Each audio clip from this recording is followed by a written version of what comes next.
ये देखें दोस्तों, स्वर्ग में हम आ चुके हैं। बिल्कुल ऐसे ऐसे खड़ी चढ़ाई है दोस्तों पहाड़ों पर।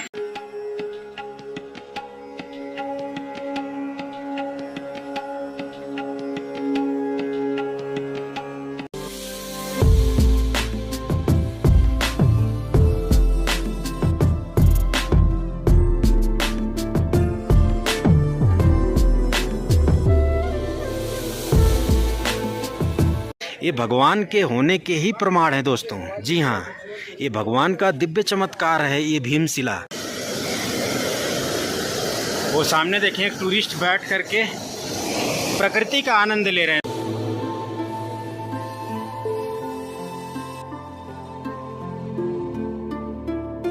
आप देख पा रहे हैं थोड़ा थोड़ा पानी रिस रहा है ना दोस्तों, वो गौरी कुंड का ही जल है। लेकिन अभी क्या है कि बादल फटने की वजह से पूरा पर्वत टूट करके गिर गया और मलबे के नीचे गौरी कुंड जो है दब गया है दोस्तों। नमस्कार दोस्तों, देवभूमि उत्तराखंड के केदारनाथ धाम में आपका स्वागत है। दोस्तों अभी मैं हूँ गौरी कुंड में, और जो केदारनाथ मंदिर की पैदल यात्रा वो यहीं से स्टार्ट होती है, गौरी कुंड से दोस्तों। गौरी कुंड से जो बाबा केदारनाथ का मंदिर है वो दोस्तों 22 किलोमीटर की पैदल यात्रा पर पड़ता है। तो हम जो है इस वीडियो में गौरी कुंड से केदारनाथ मंदिर की पैदल यात्रा करने वाले हैं। जी हाँ, गौरी कुंड से जो केदारनाथ मंदिर की पैदल यात्रा, पैदल ट्रैकिंग है वो दोस्तों 22 किलोमीटर की है। और सामने आप देखें तो गौरी कुंड की पार्किंग है। तो अभी हम सबसे पहले जो है आपको गौरी कुंड के दर्शन कराएंगे, इसके बाद हम अपनी पैदल यात्रा प्रारंभ करेंगे। जी हाँ दोस्तों, तो चलिए हम सबसे पहले चलते हैं, आपको गौरी कुंड के दर्शन कराते हैं। अभी आप मंदाकिनी नदी के बड़े ही सुंदर और दिव्य दर्शन कर पा रहे हैं गौरी कुंड से। दोस्तों उत्तराखंड के 4 तीर्थ धामों की यात्रा कर रहा हूं और आपको दर्शन भी करा रहा हूं। अभी तक हमने 2 तीर्थ धामों के दर्शन करा दिए हैं, जिनमें हमने गंगोत्री और गोमुख के दर्शन करा दिए हैं। इसके अलावा यमुनोत्री धाम के दर्शन करा दिए हैं। और अभी हम आ चुके हैं अपनी तीसरी यात्रा पर, तीसरी तीर्थ धाम की यात्रा पर। जी हाँ, जो है केदारनाथ धाम की यात्रा। तो हम गौरी कुंड में हैं, गौरी कुंड से ही केदारनाथ मंदिर की पैदल यात्रा प्रारंभ होती है दोस्तों। और अभी मैं गौरी कुंड के खूबसूरत दृश्यों के दर्शन करा रहा हूँ आपको।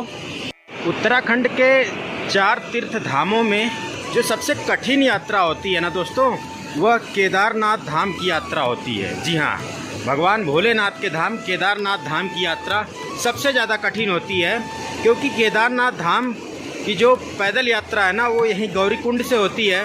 और कुल जो डिस्टेंस होता है ना 22 किलोमीटर की कठिन चढ़ाई वाला मार्ग है दोस्तों, गौरी कुंड से केदारनाथ धाम मंदिर तक का। इसलिए जो केदारनाथ धाम की यात्रा है ना वो सबसे ज़्यादा कठिन, सबसे ज़्यादा चुनौतीपूर्ण होती है दोस्तों। हम यात्रा करेंगे आगे, आपको दिखाएंगे भी दोस्तों। जी हाँ, अभी तो आप गौरी कुंड के दर्शन कर पा रहे हैं, मंदाकिनी नदी के सुंदर दर्शन कर पा रहे हैं दोस्तों। ये जो मंदाकिनी नदी है ना, केदारनाथ धाम मंदिर के पास जो ग्लेशियर्स हैं, बर्फ़ के पहाड़ हैं, वहीं से ये मंदाकिनी नदी प्रारंभ होती है, वहीं से इस मंदाकिनी नदी का उद्गम होता है दोस्तों। ये जो गौरी कुंड है ना, इस स्थान पर एक तप्त कुंड हुआ करता था, एक गर्म कुंड हुआ करता था, जिसे गौरी कुंड के नाम से जाना जाता था। जी हाँ, अब मैं था क्यों बोल रहा हूँ, क्योंकि दोस्तों जो गौरी कुंड है ना वो इस वक्त है नहीं यहाँ पर। अब क्यों नहीं ये बता देता हूँ, क्योंकि इसी साल दोस्तों यहाँ पर बादल फटने की घटना घटी। ये जो आप बड़े बड़े पर्वत देख रहे हैं, पत्थर टूट करके गिरे हुए हैं, तो इस स्थान पर दोस्तों बादल फटने की प्राकृतिक आपदा हुई थी। यहाँ बादल फटने की घटना घटी, जिसकी वजह से जो गौरी कुंड है ना दोस्तों वह इन मलबों के नीचे दब चुका है। ये जो बड़े बड़े आप पत्थर देख पा रहे हैं, वो जो आप देख पा रहे हैं थोड़ा थोड़ा पानी रिस रहा है ना दोस्तों, वो गौरी कुंड का ही जल है। लेकिन अभी क्या है कि बादल फटने की वजह से पूरा पर्वत टूट करके गिर गया और मलबे के नीचे गौरी कुंड जो है दब गया है दोस्तों।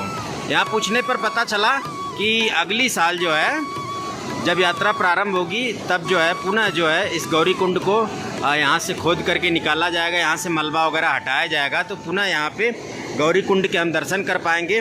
दोस्तों बता दूं कि जो भी श्रद्धालु यात्री केदारनाथ मंदिर की पैदल यात्रा यहाँ से प्रारंभ करते हैं तो वह इसी तप्त कुंड में, इसी गौरी कुंड में स्नान आचमन करने के बाद ही यहाँ से केदारनाथ मंदिर की पैदल यात्रा प्रारंभ करते थे दोस्तों। लेकिन अभी क्या है ना, इस साल जो बादल फटा उसमें गौरी कुंड मलबों के नीचे दब चुका है दोस्तों।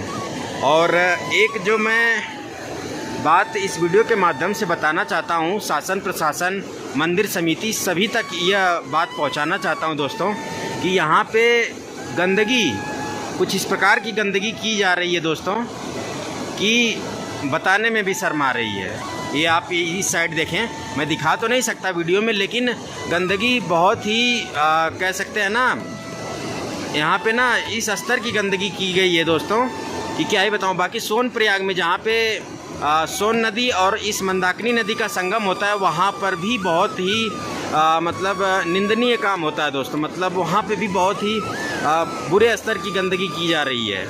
तो इस बात का शासन प्रशासन मंदिर समिति विशेष ध्यान रखे, क्योंकि ये धर्म स्थल हैं और यहाँ पर देश ही नहीं बल्कि विदेशों से भी श्रद्धालु भक्त आते हैं। उत्तराखंड में 4 तीर्थ धामों की यात्रा करने के लिए बहुत प्रसिद्ध है, लेकिन ऐसे स्थानों पर गंदगी हो रही है, ये बहुत ही बुरा काम है।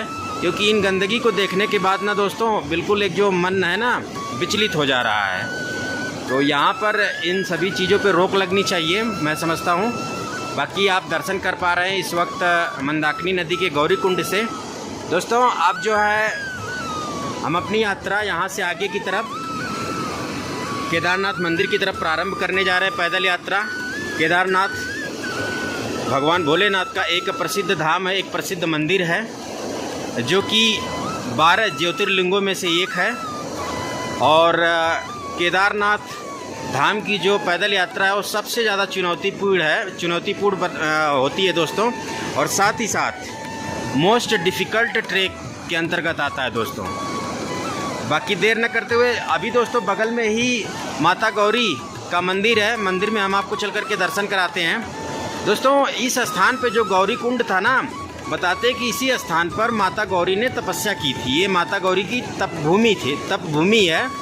जब भगवान भोलेनाथ पांडवों से छिपने के लिए यहाँ पहाड़ों में आए और पाताल लोक में वह छिप गए थे ताकि वह पांडवों से न मिल पाए, तो इस स्थान पर माता पार्वती ने कठिन तपस्या की थी दोस्तों, ताकि भगवान भोलेनाथ पुनः प्रकट हुए। अभी चलिए चलते हैं, हम आपको माता गौरी मंदिर में दर्शन कराते हैं, इसके बाद हम अपनी पैदल यात्रा यहाँ से प्रारंभ करते हैं दोस्तों। अभी आप दर्शन करें गौरी कुंड में माता गौरी मंदिर के, तो ये सामने माता गौरी का मंदिर है दोस्तों, आप दर्शन करें। और यहाँ से दर्शन करने के बाद, आशीर्वाद प्राप्त करने के बाद हम अपनी पैदल यात्रा प्रारंभ करेंगे। बाकी केदारनाथ धाम से जुड़ी हुए कुछ पौराणिक और धार्मिक इतिहास यहाँ पर लिखे हुए हैं, आप पढ़ सकते हैं दोस्तों।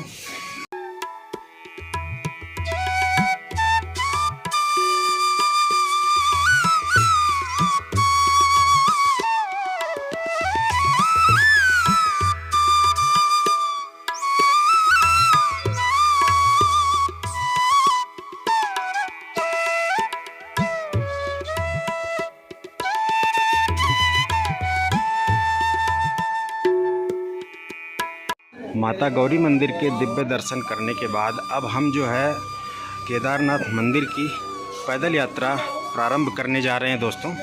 यहाँ से केदारनाथ मंदिर 22 किलोमीटर की कठिन चढ़ाई पर है दोस्तों, 22 किलोमीटर की दूरी पर है, जो कि मैं पैदल ही कवर करने वाला हूँ। तो चलिए अपनी यात्रा हम प्रारंभ करते हैं दोस्तों।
दोस्तों अभी हमें लगभग 1 घंटे हो गए हैं पैदल चलते हुए और हमने लगभग 4 किलोमीटर की डिस्टेंस कवर कर ली है और अभी यहाँ से 18 किलोमीटर और बचा है केदारनाथ मंदिर। और अभी हमने जो है नाश्ता पानी किया है। बीच बीच में नाश्ता पानी, मैगी, चाय, पराठा वगैरह की दुकानें मिलती रहेंगी, तो बीच बीच में आप रुक करके नाश्ता पानी करते हुए यात्रा करें। बिल्कुल दोस्तों, जो केदारनाथ मंदिर की, केदारनाथ धाम की जो यात्रा होती है ना, ये उत्तराखंड के चारों तीर्थ धामों में ये सबसे कठिन यात्रा होती है, क्योंकि इसकी जो चढ़ाई होती है ना, बिल्कुल खड़ी होती है। और सबसे ज़्यादा तो नहीं कह सकते, क्योंकि सबसे ज़्यादा दोस्तों गंगोत्री मंदिर से गोमुख की होती है। जी हाँ, लेकिन यहाँ की भी जो है 22 किलोमीटर है और गंगोत्री मंदिर से जो गोमुख का ट्रैक है वो भी लगभग 22 से 23 किलोमीटर के आसपास का है दोस्तों। लेकिन जो गोमुख का पैदल मार्ग है वो ज़्यादा खड़ा नहीं है दोस्तों, लेकिन ये जो केदारनाथ मंदिर की चढ़ाई है ना, ये ज़्यादा खड़ी है दोस्तों। दूरी 22 किलोमीटर इसकी भी है और गोमुख ट्रैक की भी है, लेकिन केदारनाथ मंदिर की जो चढ़ाई है ना, ये काफ़ी ज़्यादा खड़ी है दोस्तों। इस वजह से केदारनाथ धाम मंदिर की जो पैदल यात्रा वो कठिन बन जाती है। इसीलिए दोस्तों कहा जाता है कि उत्तराखंड के जो 4 तीर्थ धाम हैं उनमें जो सबसे कठिन यात्रा होती है वो इसी केदारनाथ धाम मंदिर की होती है दोस्तों, जिसे मैं कर रहा हूँ। बाकी दोस्तों, मैं पैदल यात्रा करते समय ज़्यादा बातचीत नहीं करूँगा। बाकी जहाँ पर राहत मिलेगी, जहाँ पे रास्ता थोड़ा प्लेन होगा, वहाँ पे ज़रूर मैं आपको कुछ जानकारी दूँगा। बाकी ओवरऑल जो एक्सपीरियंस है केदारनाथ मंदिर ट्रैकिंग से रिलेटेड, केदारनाथ मंदिर पैदल मार्ग से जुड़ा हुआ, मैं अंत में केदारनाथ मंदिर पहुंच करके बताऊंगा, संपूर्ण जानकारी दूंगा दोस्तों। जी हाँ, बाकी काफ़ी आनंद आ रहा है, सुकून आ रहा है दोस्तों। जब भी आप इस तरह से पहाड़ों पर ट्रैकिंग करें तो बेहतर होगा आप धीरे धीरे चलें और कंटिन्यूअस पेस से चलें। जी हाँ, साथ ही साथ रुक रुक कर आराम करते हुए चलें। पानी की बोतल साथ में रखें, पानी पीते हुए चलें दोस्तों। जी हाँ, और बाकी चलिए आगे चलेंगे, आपसे आगे बीच बीच में बात भी करते रहेंगे दोस्तों। जब आप गौरीकुंड से पैदल यात्रा प्रारंभ करें केदारनाथ मंदिर के लिए, तो अगर आप अपने साथ गर्म कपड़े वगैरह नहीं लेकर के आए हैं तो वहीं से आप ख़रीद लें। गौरीकुंड से लगभग 6 किलोमीटर पहले सोनप्रयाग मार्केट पड़ती है, वहाँ से भी आप ख़रीद सकते हैं। बाकी जहाँ से पैदल ट्रैकिंग स्टार्ट होती है यानी गौरीकुंड से, वहाँ से भी आप ख़रीद सकते हैं। साथ में पानी की बोतल रखें और बिस्किट वगैरह, टॉफ़ी वगैरह साथ में रखें तो बेहतर होगा दोस्तों। बाकी बहुत ज़्यादा कोई तकलीफ़ नहीं होगी दोस्तों, पूरा आनंद आएगा जब आप केदारनाथ मंदिर की पैदल यात्रा करेंगे। और जैसा कि मैं हर वीडियो में बताता हूं दोस्तों कि जब भी आप उत्तराखंड के 4 तीर्थ धाम पर आएँ, तो अगर आपको कोई शारीरिक या फिर कह सकते हैं फिज़िकल प्रॉब्लम नहीं है तो आप पैदल यात्रा करें दोस्तों, बहुत आनंद और सुकून मिलेगा। जी हाँ, अगर आप पैदल चलने में सक्षम हैं तो आप पैदल यात्रा करें, बिल्कुल पैदल करें। और इससे क्या होगा, शरीर भी स्वस्थ रहेगा दोस्तों, और बेजुबान जानवर जैसे कि घोड़ा, खच्चर, उनको कोई तकलीफ़ भी नहीं होगी।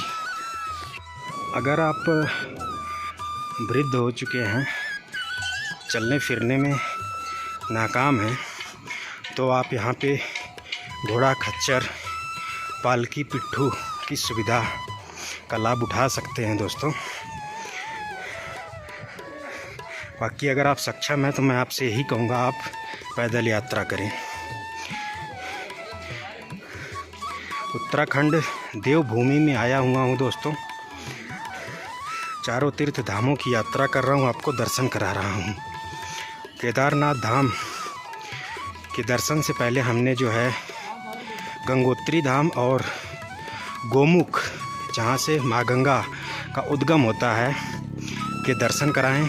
इसके बाद हमने यमुनोत्री धाम के दर्शन कराएं और अभी हम तीसरे तीर्थ धाम की यात्रा पर हैं, केदारनाथ धाम की यात्रा पर।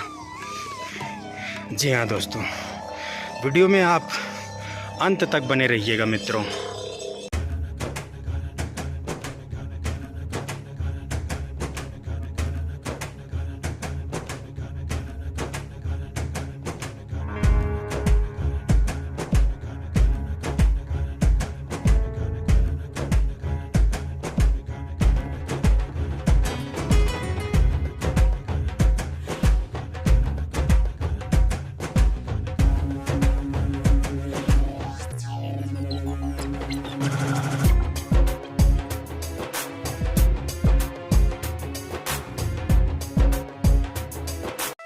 दोस्तों, जब आप केदारनाथ की पैदल यात्रा करें तो घोड़े और खच्चरों से विशेष सावधानी पूर्वक चलें, एक साइड से चलें दोस्तों, क्योंकि यही एकमात्र रास्ता है जिस पर पैदल यात्री, घोड़े, खच्चर और पिट्ठू, पालकी सभी लोगों को इसी रास्ते पर चलना है। तो बेहतर होगा आप सावधानी पूर्वक एक साइड से चलें। और पहाड़ों से पत्थर भी गिरने का खतरा रहता है, तो आप बिल्कुल जितना हो सके सावधानी पूर्वक पैदल यात्रा करें दोस्तों। बाकी अभी हम 6 किलोमीटर कवर कर चुके हैं दोस्तों, और अभी यहाँ से 16 किलोमीटर और बचा हुआ है, और हमें चलते हुए लगभग 1.5 घंटे के आसपास का टाइम हो चुका है, जिसमें से मैं लगभग कह सकता हूँ 15 से 20 मिनट तो एक जगह रुका हुआ था, वहाँ पे पराठा वगैरह, चाय वगैरह, नाश्ता पानी किया। जी हाँ, इसके बाद मैं आगे बढ़ रहा हूँ आगे।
अभी दोस्तों हम लगभग 8 किलोमीटर कवर कर चुके हैं, और अभी यहाँ से लगभग 14 किलोमीटर और बचा है केदारनाथ मंदिर।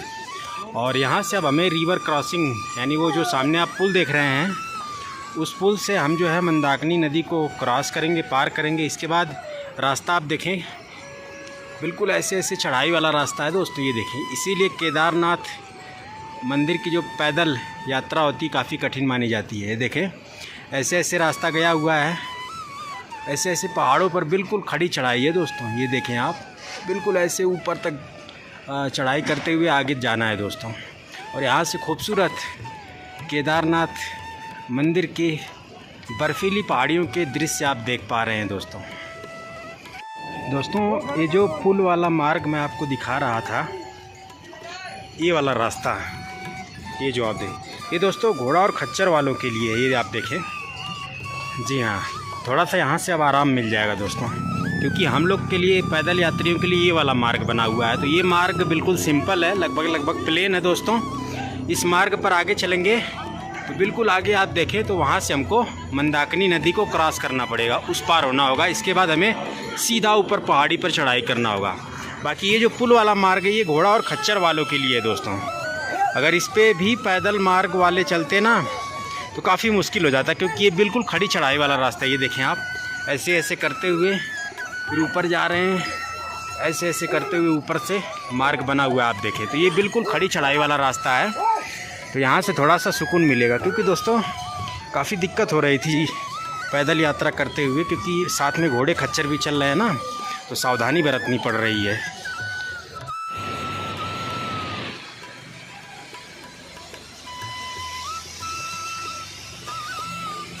साथ में पानी की बोतल आप ज़रूर रखें दोस्तों। और पूरे केदारनाथ पैदल मार्ग में ऐसे ठंडे और स्वच्छ जो है जल के झरने आपको मिलते रहेंगे। अनेकों झरने ऐसे मिलेंगे दोस्तों। यहाँ से आप बोतल को बार बार रिफ़िल कर सकते हैं और इस अमृत जैसे पानी को पी सकते हैं दोस्तों, पूरी केदारनाथ मंदिर की पैदल यात्रा के दौरान। दोस्तों अभी हम जो है जब उस पुल पर पहुँचेंगे जहाँ से हमें मंदाकिनी नदी को क्रॉस करना है, तो हम लगभग 9 किलोमीटर की दूरी कवर कर लेंगे।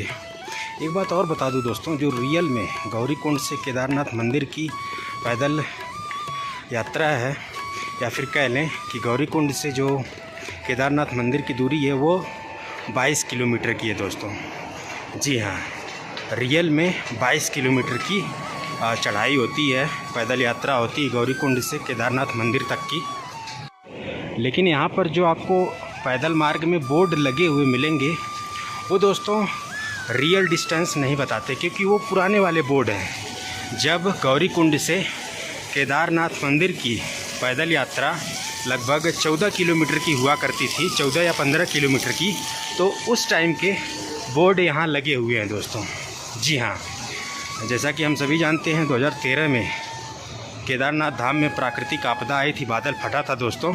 तो इस दौरान जो पुराना वाला मार्ग था, जिसकी दूरी लगभग 14 से 15 किलोमीटर थी, वो क्षतिग्रस्त हो गया। तो नया मार्ग बनाया गया। और बीच बीच में 2013 के बाद भी बीच में लगभग हर साल दोस्तों केदारनाथ धाम में प्राकृतिक आपदा आती रहती है, बादल फटने की घटनाएं घटती रहती, क्योंकि उत्तराखंड का जो केदारनाथ धाम है वो प्राकृतिक आपदा के दृष्टिकोण से, बादल फटने के दृष्टिकोण से काफ़ी संवेदनशील तीर्थ धाम है दोस्तों। तो यहाँ हर साल लगभग बादल फटता रहता है, जिसकी वजह से जो पैदल मार्ग है वो क्षतिग्रस्त होता रहता है। तो नया मार्ग बनाया जाता है, जिसकी वजह से केदारनाथ धाम मंदिर की जो गौरीकुंड से दूरी है वो बढ़ती ही जाती है। और आज की डेट में गौरीकुंड से केदारनाथ धाम मंदिर की जो पैदल मार्ग की दूरी है वो 22 किलोमीटर हो चुकी है। तो रास्ते में जो बोर्ड लगे हुए हैं डिस्टेंस बताने वाले, उन पे आप भरोसा मत करिएगा। जी हाँ, रियल में 22 किलोमीटर की पैदल ट्रेकिंग है, कठिन चढ़ाई है गौरीकुंड से केदारनाथ धाम मंदिर तक की दोस्तों।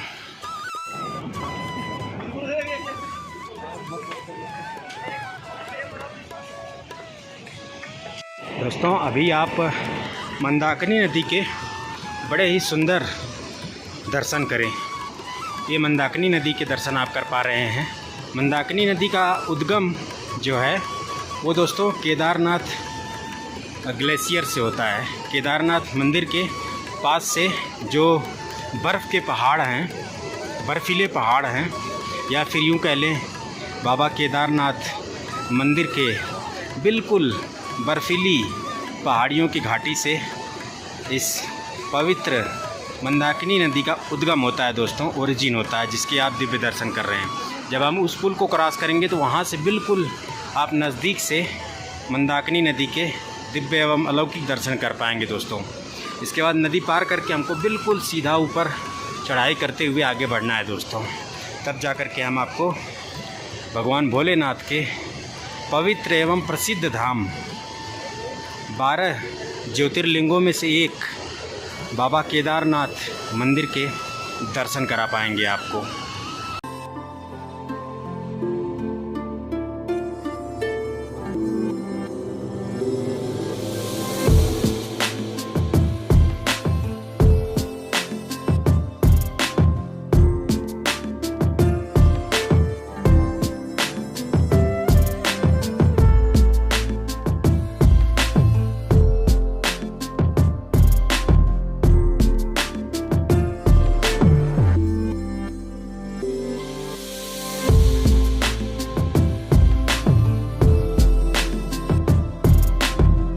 यहाँ से दोस्तों अब हम मंदाकिनी नदी को क्रॉस करेंगे, उस पार चलेंगे और यहाँ से थोड़ी सी अब डिफ़िकल्टी बढ़ने वाली है। जी हाँ, ये देखें बिल्कुल मार्ग इस तरह से खड़ा चढ़ाई है दोस्तों। ये देखिए आप बिल्कुल ऐसे ऐसे करते हुए ऊपर जाना है आगे की तरफ। यहाँ से थोड़ी सी चढ़ाई मुश्किल होने वाली है। और अभी आप सबसे पहले तो माँ मंदाकिनी के दर्शन करें।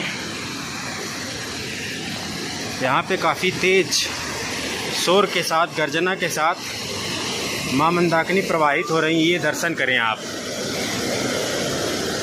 वो सामने देखें एक टूरिस्ट बैठ करके प्रकृति का आनंद ले रहे हैं दोस्तों। तो आप भी इस प्रकार जब भी आप केदारनाथ धाम की पैदल यात्रा करें तो बीच बीच में रुक करके आराम करते हुए, प्रकृति का आनंद लेते हुए पैदल यात्रा करें। बहुत ही आनंद और सुकून मिलेगा दोस्तों।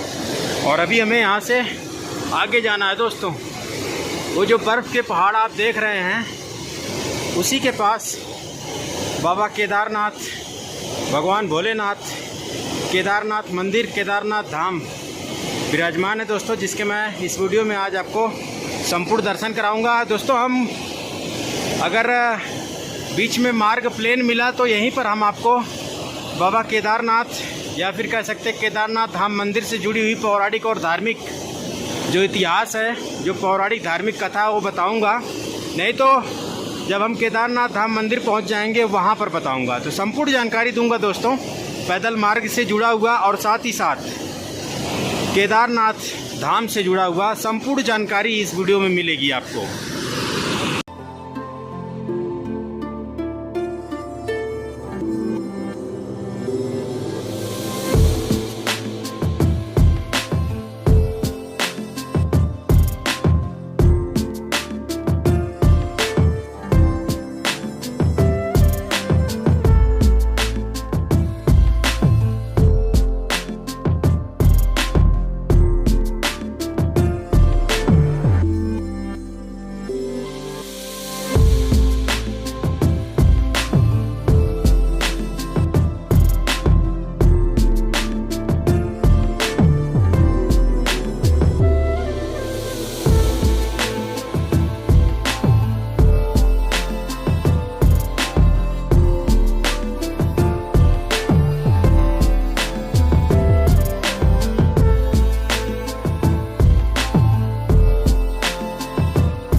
हमने दोस्तों लगभग आधा डिस्टेंस कवर कर लिया है, यानी कि हमने 11 किलोमीटर का डिस्टेंस कवर कर लिया है।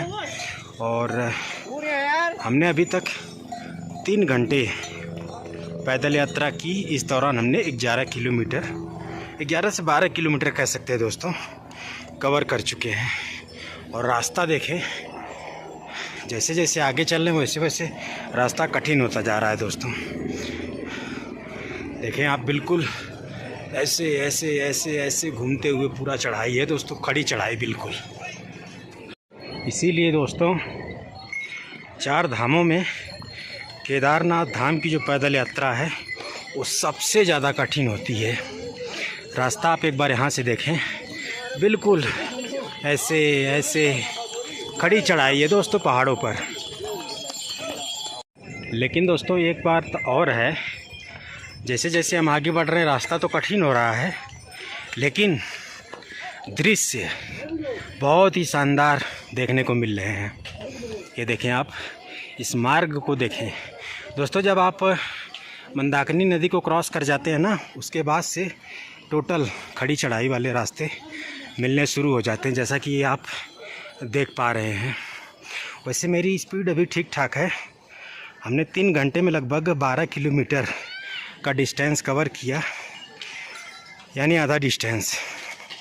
यानी अब यहाँ से भी 3 घंटे लगेंगे, यानी टोटल 6 घंटे में पहुँचने की उम्मीद हम जो है केदारनाथ मंदिर पहुँच जाएंगे दोस्तों।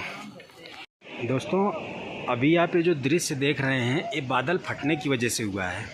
जैसा कि मैंने बताया, केदारनाथ धाम मंदिर ऐसा तीर्थ धाम है जो कि दोस्तों प्राकृतिक आपदा की दृष्टि से, बादल फटने की जो प्राकृतिक आपदा है यहाँ हर साल आती है। जी हाँ, तो पहले जो 2013 के पहले जो था गौरीकुंड से केदारनाथ धाम का जो पैदल मार्ग था वो लगभग 14 से 15 किलोमीटर का था। लेकिन जब 2013 में प्राकृतिक आपदा आई, उसके बाद अनेकों बार दोस्तों लगभग हर साल केदारनाथ धाम में बादल फटने की घटनाएं घटती हैं।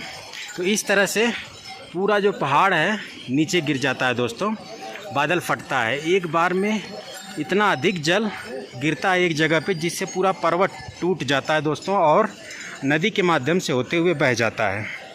तो जो इसीलिए दोस्तों आज जो है गौरीकुंड से केदारनाथ धाम मंदिर की जो पैदल मार्ग है वो 22 किलोमीटर का हो गया है।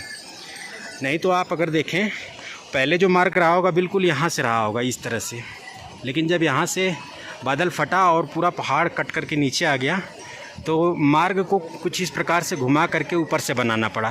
तो इसीलिए दोस्तों मैंने बताया ना कि जो एक्चुअल गौरीकुंड से केदारनाथ धाम की पैदल यात्रा है वो 22 किलोमीटर की होती है। और आने वाले टाइम में अगर ऐसे ही प्राकृतिक आपदाएं आती रहीं तो ये गौरीकुंड से और केदारनाथ धाम मंदिर की जो दूरी है वो बढ़ती ही जाएगी दोस्तों।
दोस्तों हमने लगभग 14 से 15 किलोमीटर की डिस्टेंस अब कवर कर लिया है और यहाँ से अब सिर्फ 8 से 9 किलोमीटर, जी हाँ दोस्तों 8 से 9 नहीं बल्कि 7 से 8 किलोमीटर और रह गया है केदारनाथ धाम मंदिर।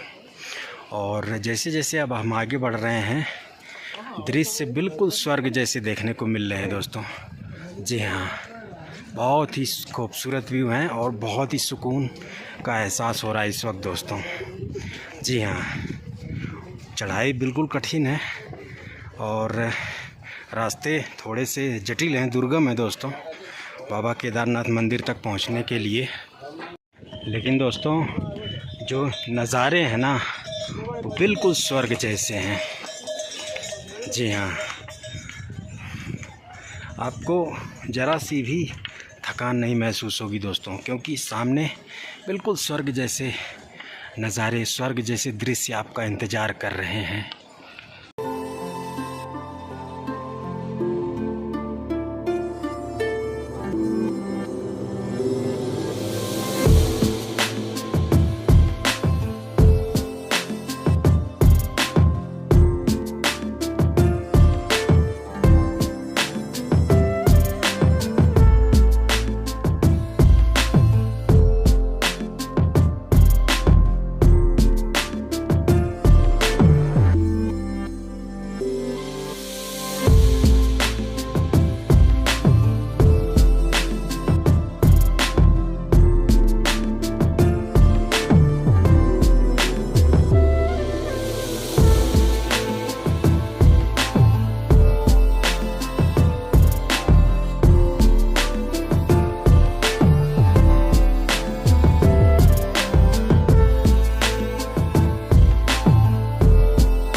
ये देखें दोस्तों, स्वर्ग में हम आ चुके हैं और यहाँ से लगभग 4 किलोमीटर, 4 से 5 किलोमीटर, ज़्यादा से ज़्यादा 4 से 5 किलोमीटर और रह गया है बाबा केदारनाथ धाम का मंदिर।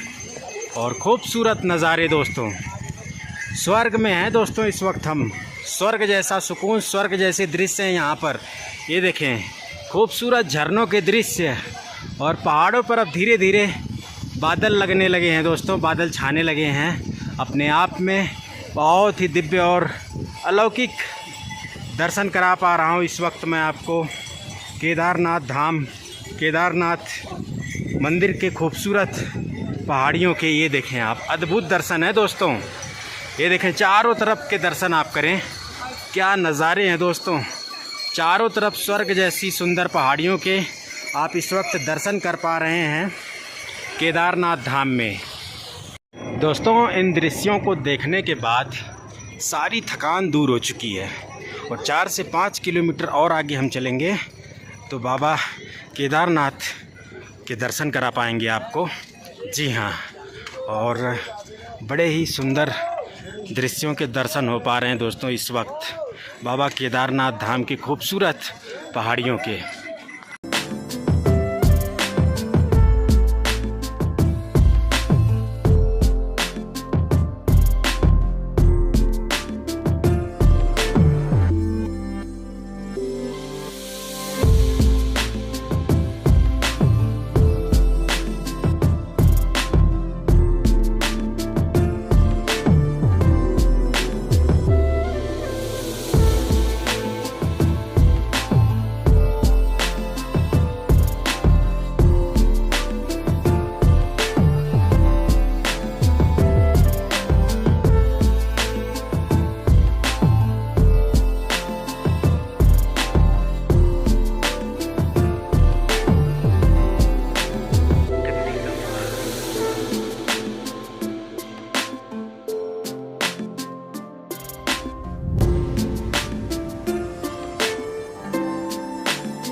दोस्तों अब हम लगभग पहुंच चुके हैं केदारनाथ मंदिर।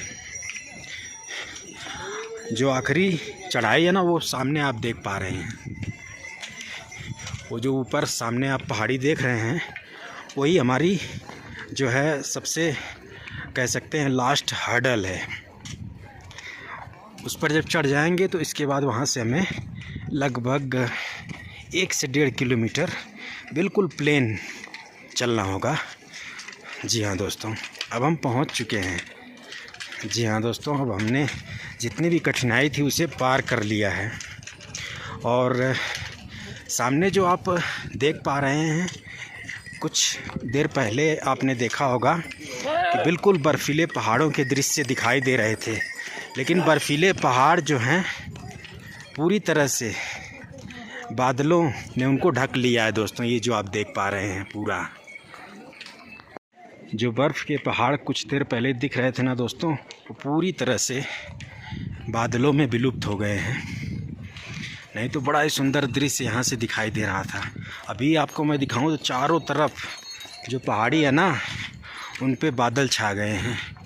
ये देखें आप, ये पूरे पहाड़ों पर देखें आप, बादल छा चुके हैं दोस्तों। कुछ ही पलों में हम जो है बादलों के बीच में होंगे दोस्तों।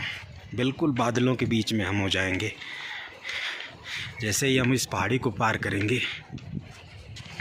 अब दोस्तों यहाँ से ठंडक भी बढ़ चुकी है और अभी लगभग टेम्परेचर जो महसूस हो रहा है वो लगभग 4 से 5 डिग्री सेल्सियस महसूस हो रहा है दोस्तों। जब हम बिल्कुल ऊपर पहुँच जाएंगे, केदारनाथ धाम मंदिर पहुँच जाएंगे ना, तो वहाँ की ठंडक बहुत ज़्यादा होने वाली है।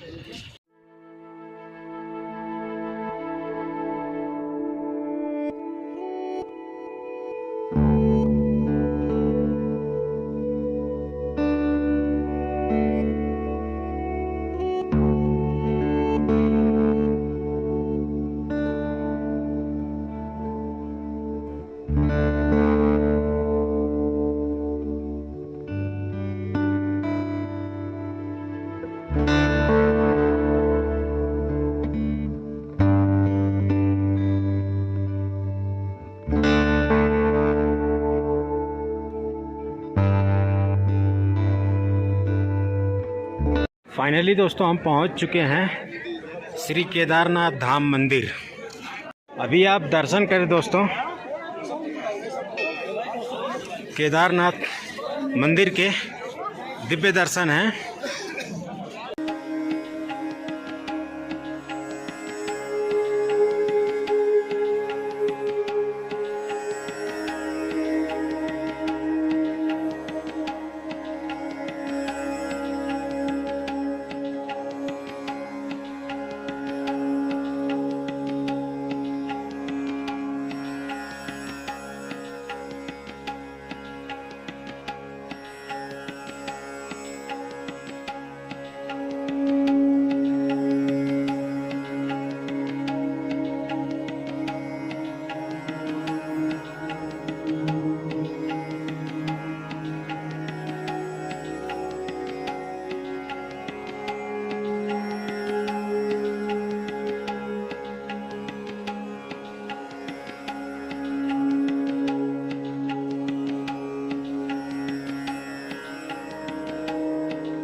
दोस्तों हम गौरीकुंड से सुबह के 8 बजे के लगभग पैदल यात्रा प्रारंभ किया था मैंने, और यहाँ पर जब मैं पहुँचा हूँ तो अभी बज रहे हैं 3, यानी कि 7 घंटे का समय लगा दोस्तों। इस दौरान मैंने 2 लंबे ब्रेक भी लिए और आधे घंटे का, जिसमें मैंने नाश्ता पानी खाना वगैरह खाया। तो कुल 7 घंटे का समय लगा। बिल्कुल आराम से मैं जो है गौरीकुंड से श्री केदारनाथ मंदिर आया हूं दोस्तों।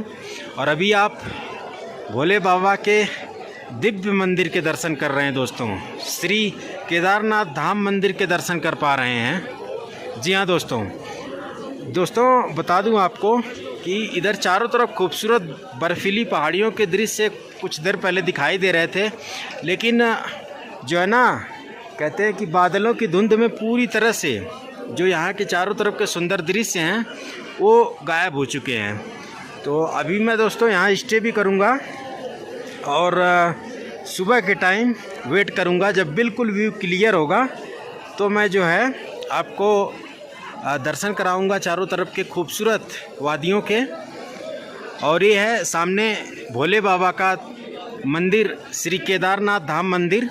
और केदारनाथ धाम मंदिर में आप इस वक्त भगवान भोलेनाथ के केदारनाथ मंदिर के दर्शन कर पा रहे हैं दोस्तों। मंदिर के पीछे एक आप शिला जो देख रहे हैं उसे भीम शिला बोलते हैं दोस्तों। 2013 में जब आपदा आई थी, 2013 में श्री केदारनाथ धाम में बादल फटने की प्राकृतिक आपदा आई थी ना दोस्तों, तो पूरे उत्तराखंड में जो है कहते हैं जल सैलाब आ गया था दोस्तों। पूरे उत्तराखंड में जान माल का बहुत ही बड़े स्तर पर नुकसान हुआ था दोस्तों। और बताते हैं कि वो जो शिला है दोस्तों, वो शिला स्वतः जो है उधर से आई, क्योंकि पूरा ये जो है ना ये जल सैलाब यहाँ से बह रहा था दोस्तों। मंदिर के पीछे साइड जो है बादल फटा था, तो पूरा ये जल सैलाब इधर बहता हुआ आ रहा था दोस्तों। जी हाँ, तो बाबा केदारनाथ मंदिर को बचाने के लिए वो शिला आई दोस्तों, वो जो पीछे आप देख रहे हैं। बताते हैं कि महाबली भीम ने उस शिला को ला करके वहाँ पर रख दिया, इसीलिए उस शिला को भीम शिला बोलते हैं। और उसी शिला की वजह से भोले बाबा का एक केदारनाथ मंदिर बच गया दोस्तों, जिसके आप दिव्य दर्शन, अलौकिक दर्शन इस वक्त कर पा रहे हैं। एक बात और बता दूं दोस्तों कि कल कपाट बंद हो जाएंगे। जी हाँ दोस्तों, बिल्कुल लास्ट मोमेंट पे मैं 4 धाम यात्रा कर रहा हूँ और उत्तराखंड के चारों तीर्थ धामों के आपको दर्शन करा रहा हूँ।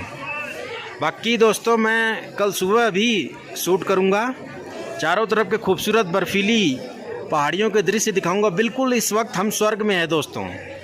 बादलों की धुंध की वजह से वो स्वर्ग का दृश्य अभी आपको दिखाई नहीं दे रहा, लेकिन जब मैं आ रहा था ना तो आपको दिखाया भी था। बिल्कुल स्वर्ग जैसा सुंदर स्थान है दोस्तों ये। हम रियल में स्वर्ग में हैं दोस्तों इस वक्त। जी हाँ, भोले बाबा के प्रसिद्ध धाम श्री केदारनाथ धाम के आप दर्शन कर पा रहे हैं दोस्तों। केदारनाथ ज्योतिर्लिंग 12 ज्योतिर्लिंगों में से एक है दोस्तों, जिसके आप दर्शन कर पा रहे हैं इस वक्त। अगर दोस्तों आप केदारनाथ मंदिर आते हैं, केदारनाथ धाम आते हैं भगवान भोलेनाथ के दर्शन करने, और अगर आप यहाँ रुकना चाहते हैं तो वैसे तो मंदिर के चारों तरफ रुकने के लिए ढेर सारे ऑप्शंस अवेलेबल हैं, लेकिन अगर आप मंदिर के बिल्कुल पास में रुकेंगे ना तो थोड़ा कॉस्टली पड़ेगा, थोड़ा सा महंगा पड़ेगा। वैसे मैं भी आज रात स्टे करने वाला हूँ यहीं पर, तो थोड़ा सा मंदिर से दूर जाकर के स्टे करूँगा जहाँ पे थोड़ा सा सस्ता पड़ेगा। बाकी देखिए श्रद्धालुओं की लाइन लग चुकी है दोस्तों भोले बाबा केदारनाथ के दर्शन करने के लिए। अभी जो है बंद है दोस्तों, दर्शन अभी नहीं हो रहे हैं।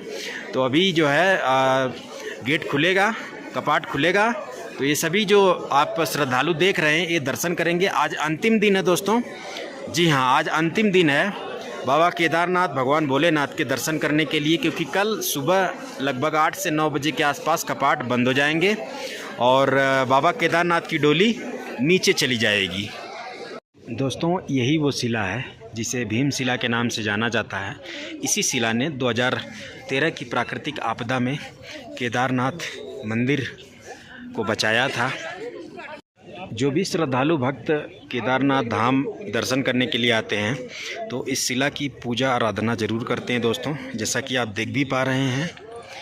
यही वो शिला है दोस्तों, इसे भीम शिला बोलते हैं।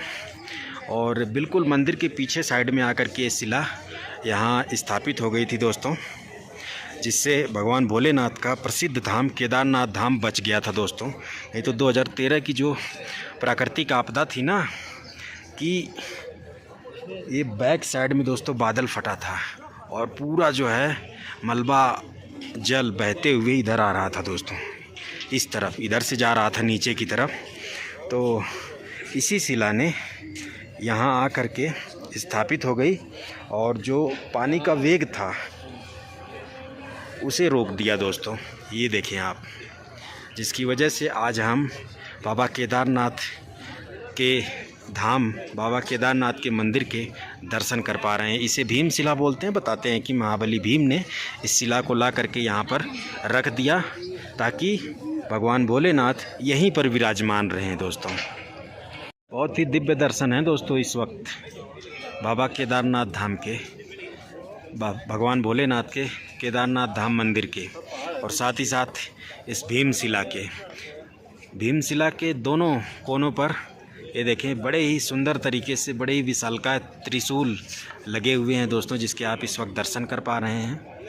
यहाँ पे भीमशिला के पास कुछ पंडित जी लोग हैं जो कि यहाँ पे पूजा वगैरह कर रहे हैं, हवन वगैरह कर रहे हैं। दोस्तों जो भी श्रद्धालु भक्त आते हैं तो इनके माध्यम से यहाँ पे पूजा अनुष्ठान वगैरह करते हैं। दोस्तों अगर बादलों की धुंध नहीं होती ना तो इस वक्त मैं आपको केदारनाथ धाम में स्वर्ग जैसी सुंदरता के दर्शन करा पाता, क्योंकि इस केदारनाथ मंदिर के चारों तरफ खूबसूरत बर्फीली पहाड़ियों के दृश्य हैं जो कि इस वक्त बादलों की धुंध में पूरी तरह से गायब हो चुके हैं। फ़िलहाल तो आप दर्शन करें इस दिव्य चमत्कारी भीमशिला के और भगवान भोलेनाथ के प्रसिद्ध मंदिर केदारनाथ मंदिर के। दोस्तों ये शिला भगवान का चमत्कार ही है दोस्तों, जिसके आप इस वक्त दर्शन कर पा रहे हैं।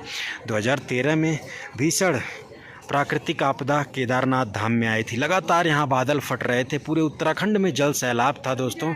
बड़े स्तर पर जो है पहाड़ों का कटाव हो रहा था, घर बह रहे थे दोस्तों, जान माल का बहुत बड़े स्तर पर नुकसान हो रहा था 2013 में दोस्तों। जी हाँ, ऐसे में ये शिला इस स्थान पर आकर के रुक गई और इस बाबा केदारनाथ मंदिर को बचा लिया दोस्तों। तो ये अपने आप में भगवान का चमत्कार ही है दोस्तों, जिसके आपको मैं इस वक्त दर्शन करा पा रहा हूँ इस भीमशिला के। बताते हैं महाबली भीम ने स्वयं इस शिला को ला कर के रख दिया, जिससे भगवान भोलेनाथ का ये मंदिर केदारनाथ मंदिर बच गया दोस्तों। जी हाँ, जिसके आप इस वक्त दर्शन कर पा रहे हैं। सोचने वाली बात है दोस्तों, ये विशेषता उन लोगों के लिए भी बात है जो भगवान को नहीं मानते। जी हाँ दोस्तों, ये जो आप भीमशिला देख रहे हैं ये भगवान के होने के ही प्रमाण है दोस्तों। जी हाँ, ये भगवान का दिव्य चमत्कार है ये भीमशिला, जिसके आप दर्शन कर पा रहे हैं इस वक्त। दोस्तों अभी हो चुकी है सुबह और समय हो चुका है बाबा केदारनाथ की डोली को यहाँ से ऊखी मठ ले जाने का।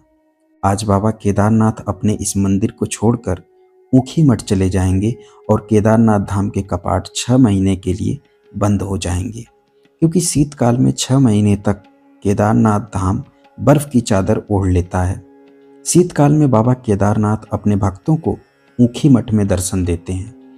बताते हैं जब कपाट बंद हो जाते हैं तब भोले बाबा केदारनाथ धाम में 6 महीने के लिए समाधि में लीन हो जाते हैं। इस दौरान देवी देवता शिव जी के दर्शन करने आते हैं यहाँ पर।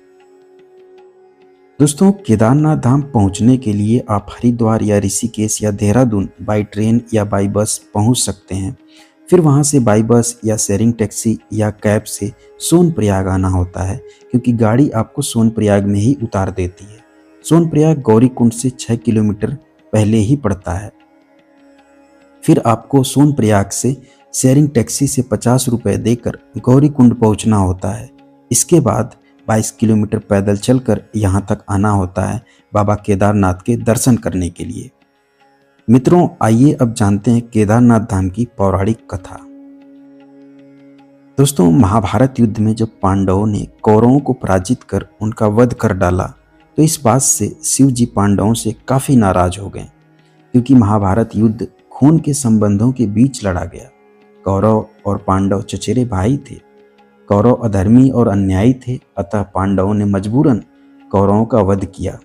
पांडव स्वयं भी इस बात से काफ़ी दुखी थे।